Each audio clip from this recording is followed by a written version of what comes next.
In a previous podcast episode, we looked at why marriage, even though it has many negatives, is still a great idea for successful guys who are starting a family. I knew it's gonna be a controversial topic. I got a bunch of DMs and emails from people explaining their opinions, telling their stories, in many cases telling me why I'm wrong, and that's what we're gonna look at today. I'm gonna look at different opinions I received and respond to them. I actually know I lost some subscribers because of the last podcast episode, but that's not important. I care about connecting with my typical day game coaching students, because the typical guy who chooses to work with me, he wants to learn day game, he wants to improve his dating life, he wants to have fun for a year or two, but while he's doing that, he wants to learn to have access to the kind of class of women that he previously didn't have access to, and then a few years down the line start a relationship with someone they really like. And I do feel that that podcast episode helped me reach that goal. The typical opinions I received were actually kind of what expected. They were kind of funny, the typical red pill stuff of a woman will become fat after the marriage, or she will think you're boring once you stop your traveling daygamer lifestyle, or you'll stop having sex after getting married, prenups don't work, yada yada yada. So let's look at why some of these opinions are right, but why mostly they're all wrong. But if you're not thinking about relationships yet and you're just starting out day gaming, you're getting some numbers, but you want to convert more of those numbers to dates, then check out my free texting guide. And if you are getting some dates, but you want to understand how to escalate on dates, how to go from these friendly conversations to more of a kind of flirty man-to-woman conversation, how to start touching her, how to go in for the kiss, and how to end more of these dates back at your place, then check out my free dating guide. Both of these courses are available for free on daygamecourses.com. And now let's start looking at the opinions sent in by the guys. And the first one could be described as skills needed for getting laid and maintaining relationships are completely different, which is correct. And the opinion he sent in is, let me read it to you. PUAs tend to assume because they've shagged a lot of girls that they understand women and marriage is just the final piece in the jigsaw. There's zero comparison between a lot of one-night stands and even long-term relationships and living with one girl full-time for the foreseeable future. There are two things I want to say about this, and we will start with the difference between building your relationships based on strong frame control or deep, genuine connection. When a daygamer starts to get laid, one of the first big things he learns is to lead and to control the frame with the girl, and this does get him laid. But some daygamers go too far with the frame control. They become extremely controlling and dominant, which works for some types of women. It works quite often, but it also pushes away a lot of women who have too much self-respect to allow a guy just to boss them around. A lot of daygamers get stuck in this phase where they're just getting laid because they're super controlling, super leading, and that's all they know. But there is a different way to do this. There are daygamers who get bored by this kind of copy-paste approach to dating, and they start dropping the models, start dropping all the daygame rules, frameworks, even frame control, and they start to explore, how can you build a deep, genuine connection with the girl you're seeing? This includes, if sometimes your opinions don't match, the frame controlling guy will just say, no, I'm right and you're wrong, and his attitude is, you can fuck off if you don't like this. Whereas the guy who has learned to build deep, genuine connection with women will try to solve this in a different way. Both of these guys are doing very good in terms of getting laid, but when it comes to building relationships, obviously the guy whose only tool in the toolbox is frame control won't do that good long term, whereas the guy who can really build deep, genuine connection with women is usually doing pretty damn good. But the second thing I want to say in response to this opinion is that this guy is actually completely right. And what do I mean by that? The average guy isn't really getting laid. Your average friends probably aren't getting laid. When you started learning Daygame and this whole thing of seduction, you probably were not listening to your average guy on the street, even your friends, about how to do this. You listen to guys who are experts at getting laid. Now, if at some moment you're starting to think about starting a relationship just as your friends didn't know shit about Daygame, well, the Daygame coaches, most of the Daygame coaches don't know anything about relationships. So maybe just as you didn't listen to your friends about Daygame, you shouldn't listen to pickup artists who only care about banging as many chicks as possible when it comes to advice about starting a meaningful relationship. The world of pickup is full of red pill guys hating women, and they have very good arguments and experiences and stories about failed relationships and why relationships can't really work. Well, then again, the world is also full of experts who have helped other guys start and maintain beautiful relationships, and they have many nice stories about cases that really worked out. So maybe if you're kind of moving to a phase where you're starting a relationship, start listening to relationship experts, not experts on how to fuck girls. The most important factor is picking the right partner. And the next opinion sent in by the same guy, by the way, is that guys presume that the 25-year-old hot babe 9 Serbian waitress they married is going to be hot forever. Now, if she's in a long-term relationship and knows you have options, then she'll most likely take care of herself, but once you put a ring on her finger, she knows she won, so who cares if she starts putting on a few pounds? And again, I have two things to say about this. First of all, I don't think that a lot of people, men and women, think as logically as this guy when it comes to putting a few pounds on. This kind of thinking actually implies that women are kind of logically thinking about, fuck this, I want this, I got the guy, now I can be fat, I can do whatever the fuck I want, like no one cares anymore. I don't think a lot of people do that. I don't think a lot of people think that. I'm not saying that no one does that, because there are a lot of stories where this is exactly what happens, but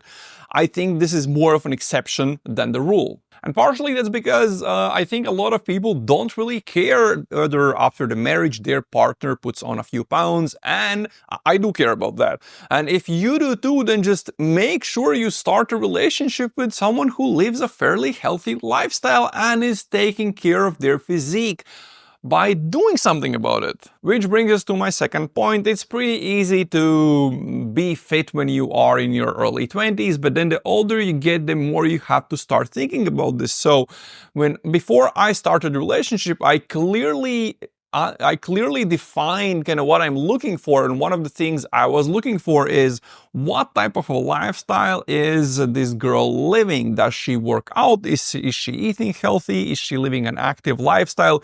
Is she actively taking care of her health instead of just being hot? Because that hotness, however hot she is now, if you marry someone who's if you start a relationship with someone who's 20, 10 years later, she's gonna be 30. 20 years later, let's say you're still together, she is 40, then she's 50. I mean, if she's not working actively to take care of her physique and her health, she's not going to be nowhere near as hot 10, 20, or 30 years later.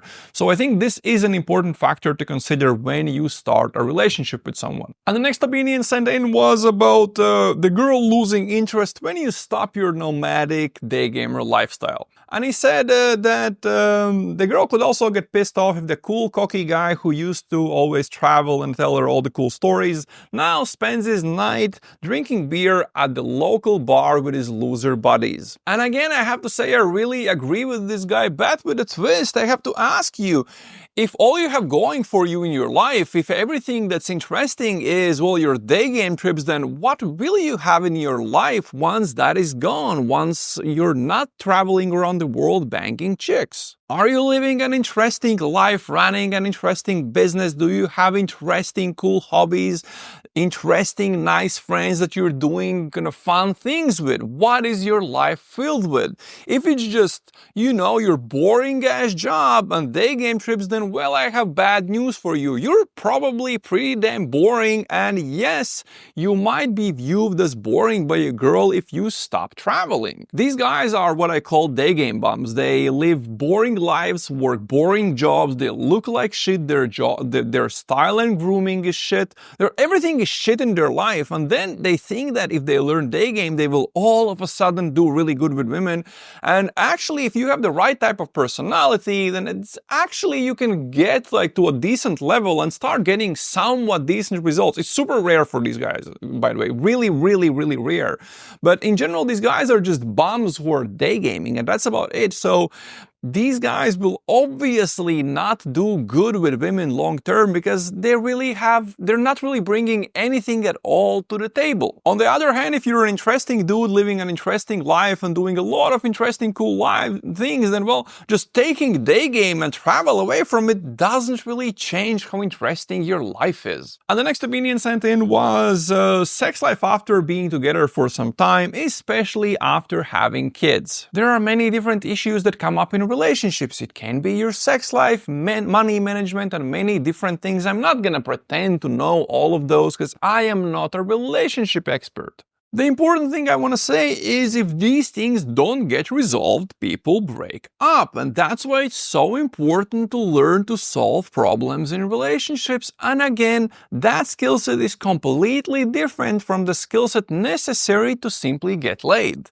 Which brings us back to two things we already discussed. So whether you're building your relationships based on strong frame control, that you're right, it's your way or highway, or maybe you're actually working on building deep, genuine connection and developing your communication skills as a whole. And secondly, this idea that maybe don't listen to people who don't know anything about relationships, who know only about things like having sex and sleeping as many women as possible when it comes to advice on how to solve problems in relationships, because they obviously don't know anything about that. And it's actually a bit more complicated than that. You need to find someone who's an expert in relationships, not just in their relationships, but helping other people. You might look at some couples who have been together for, I don't know, 10, 15, 20 years, and you think, oh my God, they're like, everything is so beautiful in their relationships, they just click.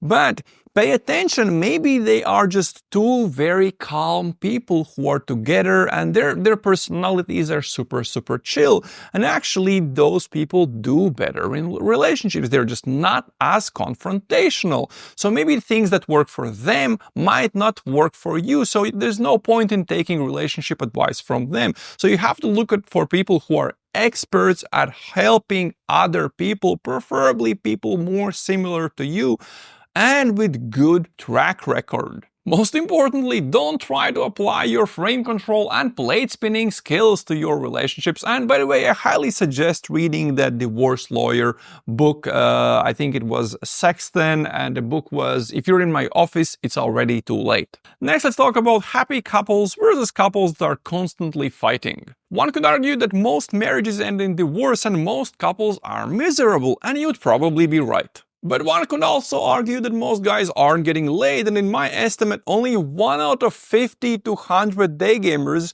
who's actually trying to daygame is getting decent daygame results. Does that mean you can't learn daygame? No, of course not. You're not looking at guys who failed. You find guys who are doing good, preferably guys who were struggling in the beginning, then solved it, and you ask them who taught them. Or you find a daygame coach with a proven track record. You spend shit ton of money to hire the best coach and you learn daygame. So instead of looking for justifications why things won't work and looking at people who have failed, find people who are successful or find coaches who can make you successful. So why would marriage be different? Instead of looking at people who fail at relationships, look for couples who have solved their problems, preferably couples where the guy has a similar personality to yours. Look for experts, spend shit ton of money on their books, courses, and whatever else they're selling and become one of their success stories. But doing all of this work and building a relationship that's happy and amazing for a while doesn't mean that you'll succeed forever and forever. You might still eventually get divorced. Maybe it's because of you and you've changed, or maybe it's because of your wife and she's changed, but that's actually fine. Marriage isn't till death do us part anymore. Divorce is a reasonable thing. You might still have to go through with it at the end.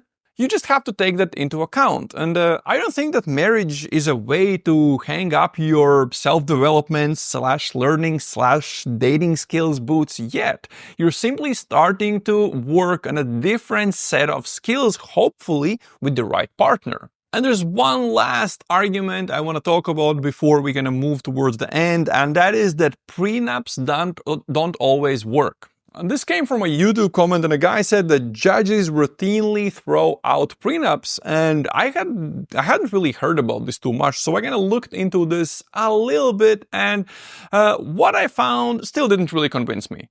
I couldn't find stats about this, but I assume this does not happen too often. But what I did find is that this happens in very specific situations where it's obvious that the partner was forced into signing a prenup, or where the rules were like super weird, where any like sane person would never find a prenup like that. But it is definitely something that you have to take into account. But then again, I doubt it happens with more than 1% of marriages. And another thing you have to take into account if you're worried about prenups is there are states in the US where if you live together for a long enough time, you are kind of considered married. It's called common law marriage, and at that moment the same laws apply to you as a couple as would apply to a married couple. And we're going to sum it up, this whole prenup thing. I think if you're worried about this, it might be because you're kind of trying to squeeze your partner into a prenup that they don't really want to sign. So both sides should have lawyers when you're setting up a prenup. You can't just take a copy-paste thing from the internet. That's one. And the second is, I think if guys really are worried about this and they're doing everything ethically and they still are worried, I think that's the same level of paranoia as having a bunker stocked with like canned food and ammunition for like 20 years because, you know, a nuclear apocalypse is coming. I don't think it's that big of a concern if you're doing these things correctly with good lawyers. Now that we've looked at these opinions, there are 4 small points I still want to touch upon. And the first one is PUAs will be PUAs. PUAs who believe or who want to kind of bang everything that moves until they, you know, die from old age could totally do that. I mean, that's totally fine. But most men I know don't really want to do that. Most of my students don't want to do that. Actually, I think almost none of my students want to do that. Even the really, really good day gamers who are getting really good results. Actually, especially the really good day gamers. I find that in the beginning, guys really want that lifestyle. They live it for a while and then they just get bored and they can start asking, okay, like what's next? I've banged everything I want to bang. I've had all the threesomes, all the wild adventures, and they start looking, okay, okay, what else is there? Can I go deeper with these women that I'm seeing? Next, I want to talk about the type of guys who sent in these questions, because if they were sent in on X, I went over to the guy's profile and I looked at the last 20 posts on their X pages. And what I noticed confirmed what I expected. People who send in a lot of these negative opinions, 50% of their content over the last 20 posts and things they have shared or just posted, whatever, were negative posts about women and politics. When we're talking about women, it's not just, you know, it's not posts about Daygame. Those are totally fine, but it was like deeply negative red pill stuff and deeply negative political stuff. I'm not saying that everyone who's against marriage is a weirdo. Not at all. I used to be very much against marriage, and now I'm sort of like, I understand both sides of the argument. I'm just saying that the guys who sent in their opinions via X had a lot of negative stuff on their profiles. Next, I just wanted to give you like a small warning of be careful who you follow. If you just want to bang everything that moves, it doesn't really matter. Follow whoever gives the best day game advice, take their advice, and then, you know, take everything they say as a law and go apply it, and you'll get laid if you're able to learn this stuff on your own. But if you eventually want to start a relationship with someone, then you should pay a bit more attention to the overall life and lifestyle of these people whose advice you're following. If you look at the biggest names in the day game industry, you will see a lot of red flags. Let's not name names, but I can bet that you will recognize who I'm talking about. Some of them kill themselves. Some of them go alt-right and post Nazi opinions online, and some of them are traveling the world doing crazy amounts of drugs. You are the average of 5 day gamers you spend the most time with, and I don't want to spend my time with guys who hate women, who are doing too many drugs, who are suicidal, or who are alt-right Nazis. I instead look at people I admire, not just in day game, but in life, and I look at what characteristics, what beliefs they have, and how can I maybe become a bit more like them. And then I spend a shit ton of money on their books, courses, and coaching to maybe learn something from them, and all successful people I know in my life are doing the same. So just be careful who you follow online. And lastly, I just wanted to say that it is actually completely fine to want to be single forever and bang hot chicks until you drop dead from old age. There is absolutely nothing wrong with that, and it's beautiful.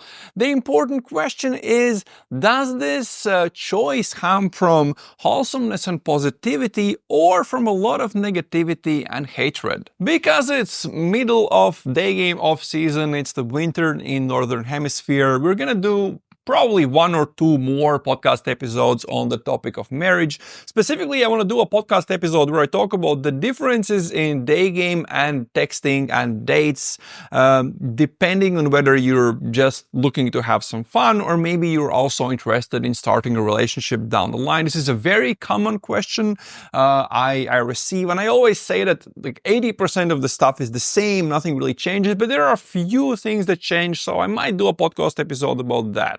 We're done with looking at the positives and negatives of marriage, but if you have any questions about the technical side of day game and dating when it comes to starting a relationship, then well, ask that in the comments on X, on YouTube, or simply send me an email, and I might be able to look at those in the future podcast episodes. And if you like my opinions about day game and dating and you want me to help you learn day game so you can go out, get some numbers, get some dates, and have some fun, then you'll find all the information about how coaching usually works by clicking the link in description.